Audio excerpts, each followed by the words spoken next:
안녕하세요. 뉴스반장입니다.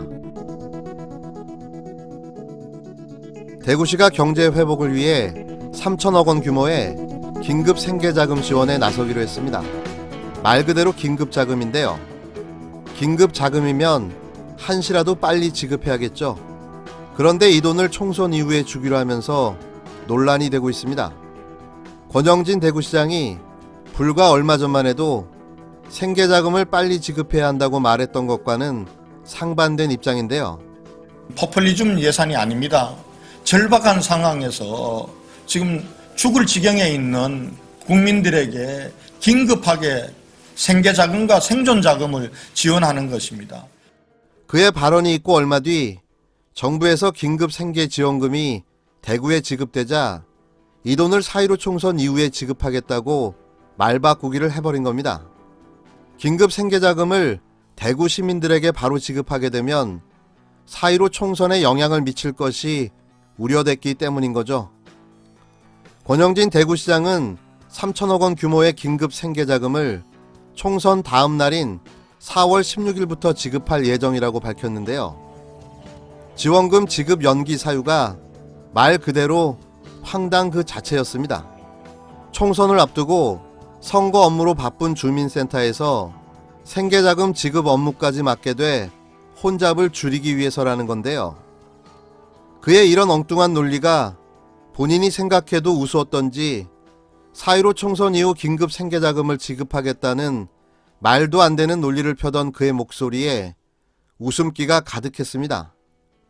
선거 사무도 있는데 혼잡해서 오히려 사회적 거리두기에 역행할 수 있을 가능성이 있기 때문에 선거 사무 이후로 지급하는 걸로 했습니다. 서울시를 비롯한 많은 지자체들은 선거 일정과 무관하게 긴급 생계 지원비를 최대한 빨리 지급할 계획인데요. 이 때문에 가장 큰 타격을 받은 대구시도 추진 일정을 일주일 이상 앞당겨 생계비를 지원해야 한다는 지적이 나오고 있습니다. 이쯤 되면 이건 무능을 넘어 고의적이고 악의적인 거죠. 국가 재난을 선거에 이용해 먹고 있는 겁니다. 이러고도 또 저들에게 투표를 하시겠습니까? 이제는 지연, 혈연, 학연 이런 거 연연하지 말고 진짜 제대로 나라를 위해 봉사할 사람에게 소중한 한 표를 행사해 주시기 바랍니다. 정말 아주 징글징글합니다. 저희는 이번에 교섭단체를 목표로 하고요. 또 정의당이 교섭단체 만들어줘야 된다. 정의당. 그것이 바로 연동형 비례대표제 추진에 국민적 공감대였다고 저는 그렇게 믿습니다. 그래서 연동형 비례대표제를 국민들께서 지켜주시고 또 정의당 교섭단체 만들어주실 것을 당부드리고요. 추락하는 것은 다 이유가 있습니다. 날개가 고장났던지 아니면 나는 법을 잃어버렸던지 이 둘 중에 하나인 건 분명한 사실일 겁니다. 그렇다면 다시 날기 위해서는 고장난 것을 고치던지 나는 법을 다시 배워야 하는 거죠. 이것도 저것도 싫으면서 그냥 몸부터 막 던지면 그 결과는 추락밖에는 없는 겁니다. 정의당 정당 지지율이 2년 만에 3.7%인 최저치를 기록했습니다. 거대 양당의 비례연합 정당 후보군이 뚜렷해지는 가운데 독자 노선을 선언한 정의당의 선택이 잘못된 걸 보여주는 결과로 풀이되는데요. 여기에 지역구 사정까지 겹쳐 패배의 그림자에 빠진 정의당의 고민이 깊어지고 있습니다. 여론조사 전문기관 리얼미터가 YTN의 의뢰로 지난 16일에서 20일 전국 18세 이상 유권자 207명을 상대로 실시한 신뢰 수준 95%, 표준오차 플러스 마이너스 2%포인트의 여론조사 결과에서 정의당의 정당 지지도는 3.7%였는데요. 이는 2008년 4월 셋째 주 3.9% 이후 최저치입니다. 노회찬 전 의원이 별세한 뒤 최고 14.3%를 기록한 2018년 8월 첫째 주의 4분의 1 수준인데요. 지지하는 비례정당을 묻는 질문에는 6%로 1주 전 조사 7.2%에 비해 소폭 하락하며 고전을 거듭해온 국민의당 6.1%와 오차범위 접전 상황이 된 겁니다. 정의당의 고전에는 지지층 분산이 영향을 줬는데요.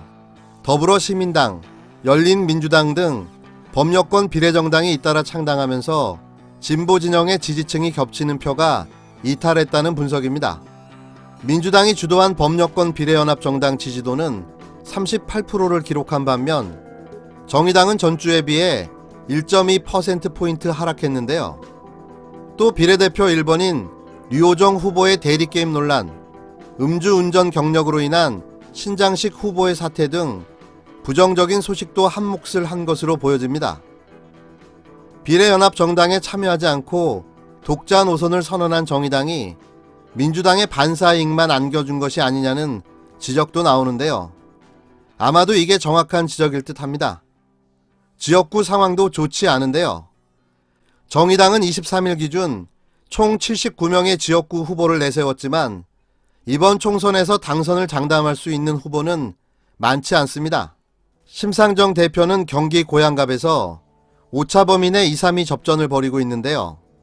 지난 8일 중부일보가 의뢰해 아이소프트뱅크가 실시한 여론조사에 따르면 이경환 미래통합당 후보가 33.5% 지지를 받았고 문명순 더불어민주당 후보가 26.5%, 심 대표가 26.3%를 기록한 겁니다. 한 정의당 관계자는 정치개혁연합에 참여해 운신의 폭을 넓혀야 했던 것이 아니냐는 논란으로 당이 혼란스러웠던 것은 사실이라면서도 정의당의 길을 선언한 만큼 계속 독자 노선을 유지할 텐데 고민이 많다고 밝혔습니다. 버스는 떠났습니다. 이렇게 될지 몰랐었나요? 일반인이라도 이런 상황은 다 예측이 가능했을 텐데요. 권력에 눈이 멀어 정작 큰 걸 놓치고만 정의당, 순간의 잘못된 선택으로 진보의 맏형에서 올드보이가 되고 만 거죠. 어쩌겠습니까? 이렇게 역사의 뒤안길로 또 사라지고 마는 거죠.